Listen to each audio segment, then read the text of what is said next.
Hey everybody, my name is Greg Baumann. I'm one of our senior sales leaders here at Outreach for our enterprise, and I am here to walk you through an outreach on outreach for sales leadership.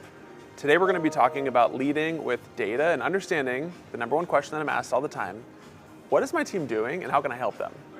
So here we're going to navigate over in the left panel to our reports section. So you probably know Outreach has robust reporting, and if you do not know that Outreach has robust reporting, please open up your Outreach and follow along with me because it's a really special section for you. First, we're going to go over to the sales execution report, right? This is something that I am looking at on a monthly basis. This is giving me a full, analyst level read of what's happening across my team from the very first interaction that my team is having out into their territory to the amount of revenue that we are able to attribute to those activities. So I'm going to show you how to set up yours so that you can be just as effective in managing and understanding your business month over month. Now, there's a couple of things here that we do from a comparison perspective. I can look time frame to time frame, I can look team to team, I can compare specific users against each other or groups of users against each other, or I can do no comparison. As a sales leader, nothing is no comparison, as you guys know that. Everything is very competitive, everything is very compared, so we're gonna look at time frames. I care a lot about making sure that my team is improving month over month. So we're gonna look at how we did in April versus how we did in May. Just like everything else in Outreach, you can do your filtration, your filtering here, your filtration. You can do your filtering over here on the right. You can filter against users, against teams, and you can set your currency as well if you have an international group. So here, we're gonna start at the very top. Over here, I can expand this. I'm gonna go ahead and expand it, okay? So this is gonna show me at the very top, what are those activities that my team is doing to generate pipeline within their book of business. So I'm able to see things like, what are the number of prospects contacted across my team? And everything on this page, if I hover over on it, it is going to give you the dictionary definition of what that means, right? We know that prospects can mean one thing from one department to another within your organization. We know that contact can mean different things to different people. And so we're going to define those specifically so that as you're reviewing these metrics for yourself, you know exactly what they mean. So here, I'm able to see what the month over month or period over period change is, right? So to my team, if you're watching this, we decreased from May to April. We need to get back to our April energy, right? We're down 13% in the month over month comparison. I'm able to see too, the change in percentage through sequences, right? I'm asked this a lot because Outreach is sort of the granddaddy of sequencing. This is an amoral comparison, right? If your team is only using 47% of their outreach through sequence, that's just fine. This is creating opportunity for your team to be most effective in those one-on-one communications. And so if that's happening almost half the time for the sequences, that's actually a really good mix. Other teams within Outreach will have like a 90s percentile, others will have maybe 25%. And that's just fine too. But being able to understand how much and which sequences your team is using is a really good thing to be able to look at in a single click. We're able to walk through things too here, like email delivery, call tasks executed, LinkedIn, and others, right? So it's gonna show me all of those different activity channels and how that bleeds through my funnel. Now, we did some really interesting things here in terms of we've made the activity, how is the customer interacting with it? So we're able to see things like prospect response, what percentage responded through sequences, what our email reply rate is looking for, and some things that are really unique to Outreach, and that is sentiment. What sort of positive sentiment trends are we seeing? What sort of objection trends are we seeing? And then what sort of call answer rates are we seeing too? So fantastic in May to see an increase in our email positive sentiment, and then actually a significant decrease in our objection rate. So really good stuff to see as we're matriculating through our funnel.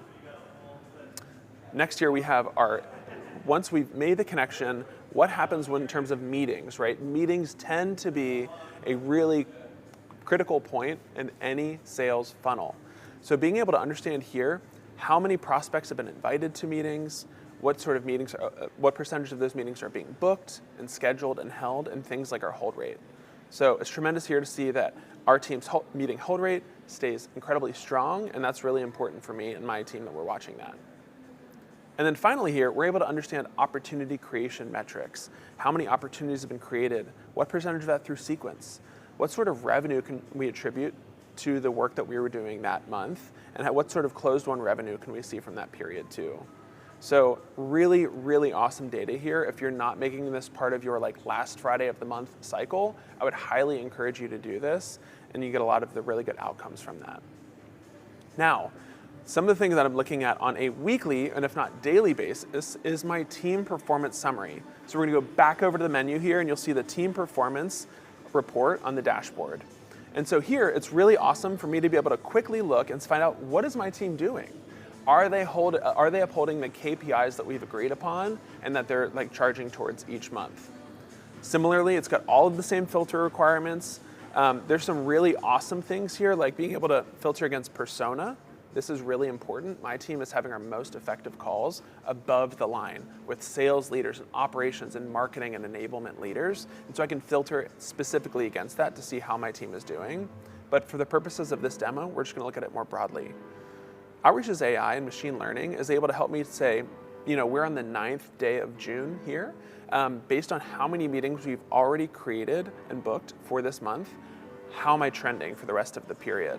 So it's saying that right now we've booked 19 meetings for the month so far, and we're on pace to do 75 meetings across the team. That's outstanding.